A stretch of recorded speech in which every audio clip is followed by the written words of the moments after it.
Jadis l'une des attractions en période de Ramadan, la pratique du dodo est en voie de disparition.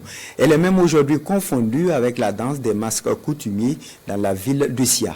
Cependant, cette pratique culturelle renferme un grand rôle dans la société autrefois. Les détails avec Kanson Koulibaly, Drissa Traoré et Adama Julien Dambélé.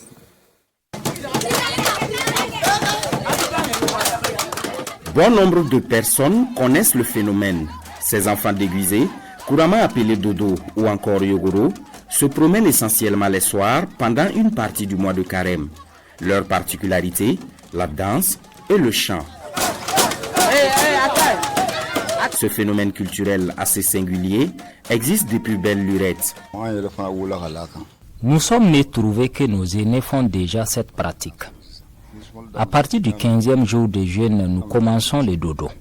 C'est une forme de distraction sans danger qui permet aux enfants de s'épanouir pendant le mois de Ramadan. Nous portons des calebasses décorées sur la tête pour danser de concession en concession. L'argent gagné est ainsi économisé et nous permet d'organiser une réception après la fête. Le dodo peut être pratiqué par les filles tout comme les garçons, avec quand même certaines différences dans la manifestation, nous expliquent les anciens.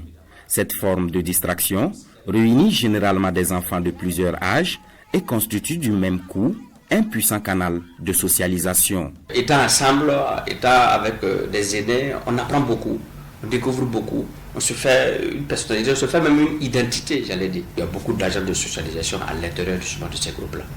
Un jeune par exemple qui fut dodo, quelqu'un qui n'a jamais été dodo, il ne peut pas avoir aujourd'hui la même personnalité. C'est pas possible. C'est pas possible. Néanmoins, force est de constater que le dodo tel que décrit par l'ancienne génération tend à disparaître.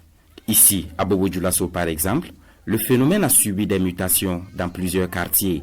Les accoutrements et les pratiques actuelles des enfants font plutôt penser aux masques coutumiers. C'est dommage, hein?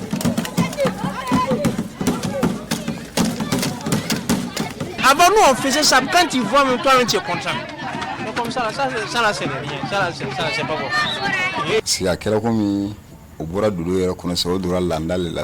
Le dodo a quitté le cadre de la distraction. Les enfants copient aujourd'hui les masques coutumiers. C'est le désordre. Face à la situation, le docteur Nakoulma pointe du doigt la société. Pour le sociologue, il est du devoir des aînés de recadrer les plus jeunes. Les jeunes sont à l'image de la société. On ne leur a pas dit exactement en quoi consiste l'activité du dodo. Voilà, on ne leur a pas expliqué, ils ont juste regardé. Mais aujourd'hui, ils ont pensé, ils ont confondu ça véritablement à une autre activité culturelle. Voilà, c'est un peu ce mélange-là, voilà, qu'il faut simplement clarifier les choses, afin qu'ils sachent que ce n'est pas du tout la même chose. Bien qu'il soit en perdition, la pratique du dodo fait l'unanimité en ce qui concerne son rôle social. Il s'avère donc nécessaire d'œuvrer à rétablir ce patrimoine culturel dans sa forme originelle afin qu'il profite aux nouvelles générations.